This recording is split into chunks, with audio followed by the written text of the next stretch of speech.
In the Middle Ages, assembling a huge army was quite a challenge. Thousands of soldiers died from typhus and dysentery in their own filth even before the first battle, but the Mongols faced even more extreme conditions. An arid steppe, a severe shortage of water, thousands of horsemen, and endless herds of livestock constantly moving in a dense mass. This whole horde eat, drink, and relieve themselves practically on top of each other. It would seem like a perfect setup for an epidemic. But despite everything, they not only survived, but also conquered half of the known world. How did this giant nomadic machine manage not to collapse from disease amid utterly unsanitary steppe conditions? Hello to all history enthusiasts and regular viewers of Amazing History. If you're here for the first time, we cover stories from start to finish. And although the channel has plenty of epic battles and stories about great commanders, today we'll talk about the harsh, everyday life of warriors. Before we continue, special thanks to everyone who supports us through sponsorship. Without you, these episodes would not be possible. Now, let's return to the steppe in the 13th century.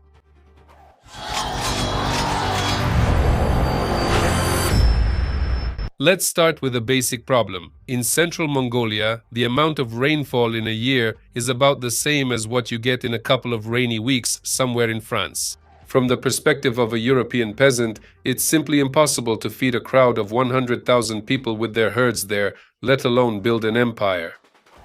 But historians often leave out one cool fact. Scientists studied the annual rings of Siberian pine and discovered an interesting detail. Right in the years when Genghis Khan was consolidating his power, the climate suddenly became milder. There was an unusually warm and wet 15-year period against the backdrop of centuries-long drought. The steppe flourished, which meant the available grazing increased several-fold. So basically, at the start, the Mongols just got lucky with the weather. But this lucky break with the weather doesn't explain how they later marched across the scorched wastelands of Khwarezm or Iran, where there wasn't a hint of rain.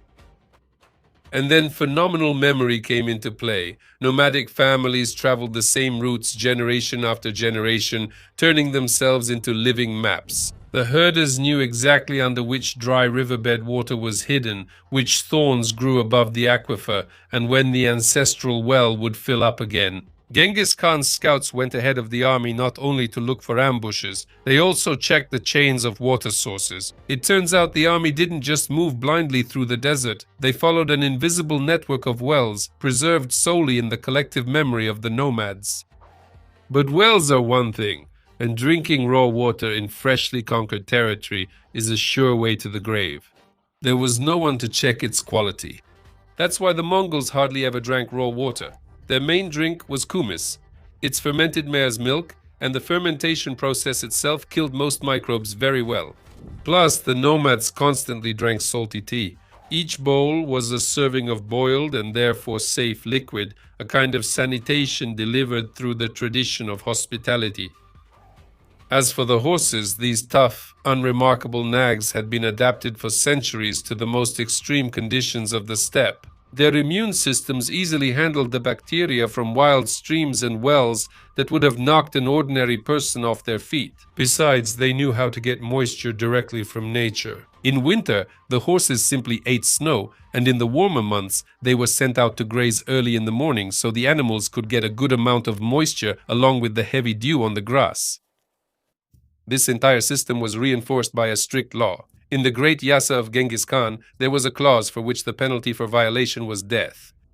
It was strictly forbidden to wash clothes or bathe in running water, and even more so to relieve oneself there. In the Great Yasa of Genghis Khan, it was required. People like the Franciscan monk William of Rubruck thought this was crazy and wrote that the nomads were simply afraid of angering the spirits of the water. There is some truth to this, of course. Tengrism really did deify water. But behind the mysticism was absolute pragmatism. Armies and baggage trains stretched for dozens of kilometers on the march. They all depended on the same rare sources of water. And if the vanguard turns the river into a laundry, a washing place, or a toilet, then the hundreds of thousands of soldiers and animals following behind will simply die from this dirty water. So, a law wrapped in religious fear solved a simple sanitary problem. Don't defecate where your comrades will drink. But that raises a perfectly reasonable question. Sure, people are rational beings, and they understand how harsh the laws are. But how did the nomads control millions of hooves? After all, if you mindlessly let a huge herd loose at a shallow steppe spring, they'll instantly trample the banks, turn the water into liquid mud, and, pardon me, shit all over the place. So what will the squads coming after them drink then? The Mongols also managed this sanitary nightmare with precise logistics and strict discipline. The army never moved as one giant mass. The corps moved along parallel routes or with intervals of several days so that the grass and water had time to recover.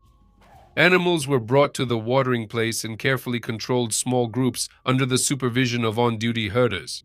The horses were simply not allowed to rush into the stream and muddy the water. The nomads also used special leather buckets, scooped water from the river or well, and watered the livestock away from the shore at a safe distance. The cleanliness of the water source was a matter of survival, so order at the watering place was watched just as strictly as the safety of the watering place itself. Khana. But since washing in rivers was strictly forbidden and water was extremely scarce everywhere, a question arises. So, how did the Mongols protect themselves from dirt, sweat, and skin parasites? In the cramped conditions of a nomadic camp, any infection would have spread like wildfire, and the answer is simple. They hardly dealt with dirt at all, at least not in the European sense of the word. Instead of soap and baths, the steppe provided them with a free and unlimited arsenal: frost, harsh sun, and animal fat. Let's start with clothing. Nomads wore felt and woolen garments for months, sometimes even years, without a single wash. Instead, they regularly shook out their clothes and froze them solid in winter, and in summer they baked them in the sun.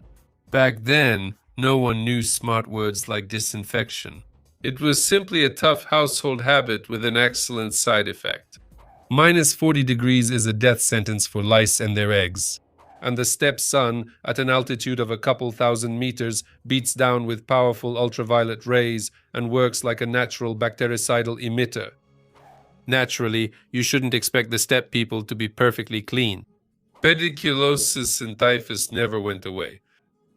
During long winter campaigns, lice remained just as familiar a nuisance as the piercing wind, but the frost and sun kept their numbers in check very effectively. The main means of personal care was mutton, goat, or horse fat. There was always plenty of it in the steppe. The nomads would rub it liberally into their skin regularly. European envoys would simply faint from this aroma, a nuclear mix of rancid fat, campfire smoke, and horse sweat, and called the nomads unwashed savages. But beneath this stinky layer, as usual, was a matter of survival. In winter, the fat saved them from frostbite by slowing down heat loss. It served as a strong sunscreen year-round. Fatty acids healed small wounds and abrasions, replacing modern ointments. Most importantly, this layer protected against gnats and mosquitoes, which could torment both people and horses in warm weather. However, this protective system had one fatal flaw, which perfectly explains the geography of the Mongol conquests. The fat armor saved them from annoying gnats, but turned out to be absolutely useless against insects that carried deadly disease. When at the end of the 13th century Kublai Khan's troops moved south into Burma, they were met there by the malaria mosquito, which didn't care at all about all the steppe hygiene. Sources from those years complained about the terrible swamp fever. The losses were catastrophic. In the tropical jungles, the Mongols lost far more people to diseases than to enemy blades. The border where their southern expansion stalled coincides surprisingly closely with the line where steppe survival methods simply stopped working. We've already established that fat was great at protecting healthy skin from frost and sun, but this armor was useless when an enemy arrow struck the body. There were no field hospitals or surgeons. Naturally, the Mongols didn't have any with diplomas. Every warrior was required to be able to patch himself or a comrade up right on the move. Archaeologists still find the standard soldier's survival kit in steppe graves from Transbaikalia to the Volga region. It included a piece of felt for filtering murky water, a coil of horsehair for stitching deep-cut wounds, a pouch of salt, and a bundle of dried wormwood. If arterial blood was spurting, the old reliable method of cauterizing with a red-hot iron was used, rough and painful. But it reliably stopped bleeding where stitches were impossible. Then the wound was washed with a strong saline solution. Modern science confirms that the steppe people were right. Due to simple osmosis, salt literally draws water out of bacteria and kills them. On top, they would apply a compress made of wormwood or thyme. Nomads probably didn't know the fancy word antimicrobial, but pharmacology proves that these herbs work great. Arhi was a separate item. It's a strong milk vodka distilled from kumis. Alcohol worked perfectly as an antiseptic for washing wounds, and a couple of swigs replaced anesthesia for a warrior. But the real highlight of steppe medicine was the treatment of fractures and dislocations. In medieval Europe, such an injury often ended with amputation or a one-way ticket to the grave. But among the Mongols, there were bariachi, hereditary bone setters who passed their craft from father to son. They set bones and joints with their bare hands, without any fancy tools or anesthesia, relying solely on muscle memory and a complete understanding of how the body is structured. Where did they get such knowledge of anatomy? The thing is, every nomadic family would butcher hundreds of carcasses, sheep and horses, over their lifetime. They did this without axes or saws, carefully separating the meat strictly along the joints. A person who can, with their eyes closed, feel where a sheep's bone ends and cartilage begins would automatically transfer that skill to working with humans. These aren't just stories people tell around the yurt. When the Mongols conquered China and founded the Yuan Empire, an orthopedic surgeon named Wei Yi Lin worked at the imperial court. He systematized all these step methods, including the clever suspension of limbs for painless joint reduction.